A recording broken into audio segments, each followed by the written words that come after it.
Sandra DeKay is a longtime Paramount resident. She recently attended a meeting where she made a comment about the presence of harmful chemicals known as PFAS in Paramount's water supply. In the past, Paramount has threatened to sue people who question its water quality, including Paramount's school board president, Sonia de Leon, as well as myself. But at this meeting, Paramount staff admitted that Paramount's water is contaminated, while at the same time admitting that they cannot explain some very strange things about the numbers. And that's very concerning, to say the least. This is an important issue, not just for residents in Paramount, but also for everyone concerned about the quality of water throughout Los Angeles County. Let's start with Mrs. DeKay's statement at the meeting. Everybody here know what PFAS are? I do. They're forever chemicals that have been identified by the state and or federal government, which are forever chemicals that need to be addressed. They are created by industry. These are elements that are in our waters that are created by the industry that have been collected and congregated in the poorer cities. And you're saying, well, we're hoping that number 16 doesn't have any industry contamination. That's what you're basically saying. You build wells where we know there is contamination from industry that has been in control of the city of Paramount for decades. There are people like myself with immune compromised, I have a compromised immune system. I have to have bottled water. I can't even use Paramount water to cook with. I can't use it to do anything but bathe and, and water outside. I have to buy a filtration system for my house because the water that I get, I can't trust. So why isn't the city of Paramount addressing those issues with the people who actually contaminate our wells and our groundwater? So you mentioned a couple of things. Our water, first of all, meets drinking water quality standards.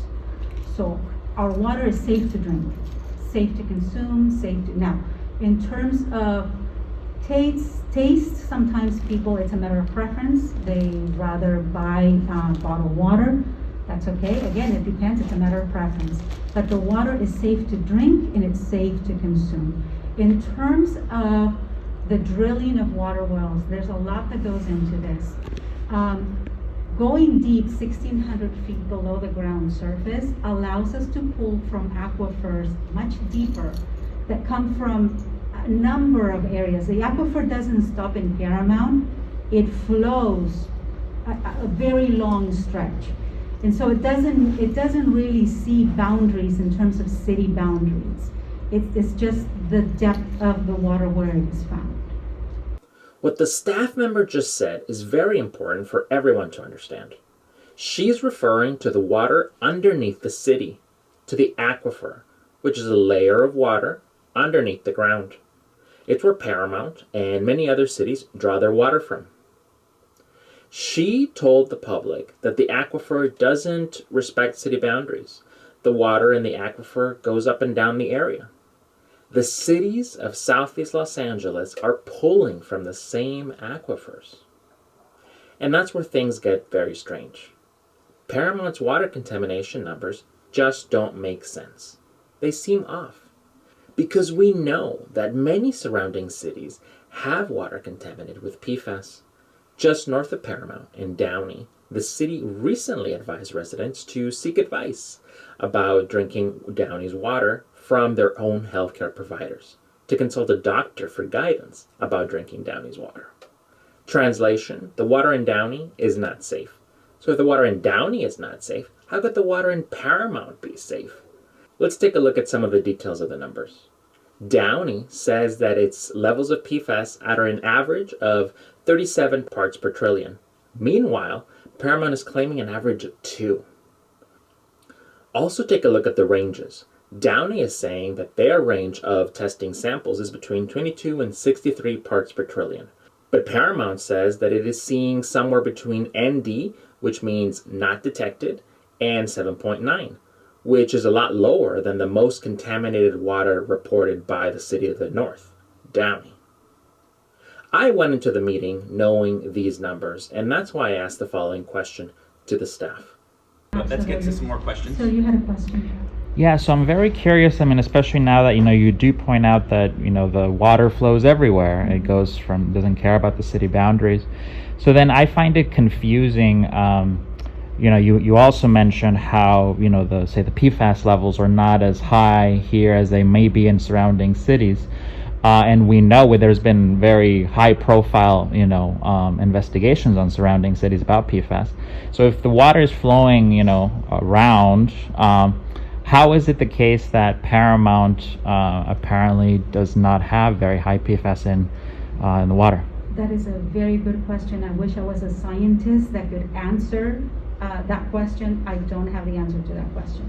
I will tell you, our levels are about we've seen between 6 parts per trillion, and by the way, 1 part per trillion is 1 drop in a lake. We've seen 6 parts per trillion all the way to 10 parts per trillion, and then it fluctuates back to maybe 7, 7.5, 7.9, 9. And so no, I do not have the answer to your question, unfortunately. I'm not a scientist and I'm not going to make something up. Could you speak to, Adrienne, this is actually fascinating. It's something I learned as part of this process too. How do we test the water?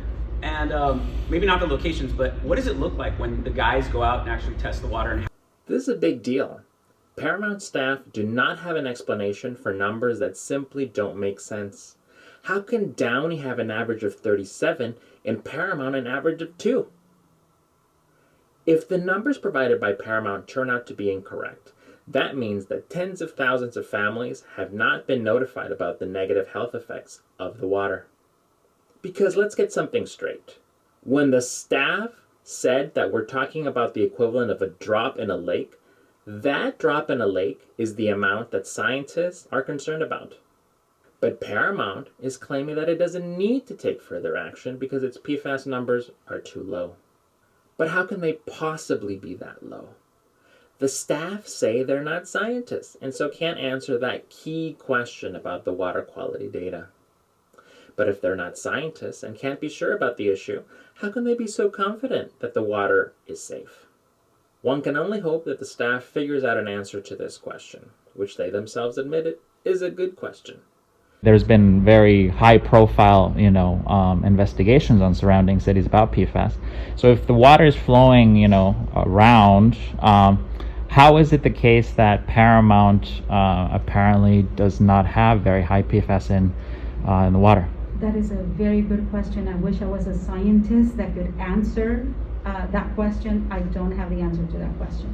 But the water is safe to drink and it's safe to consume. And so it becomes very clear that the City of Paramount must do a better job at addressing its residents' concerns about PFAS water contamination.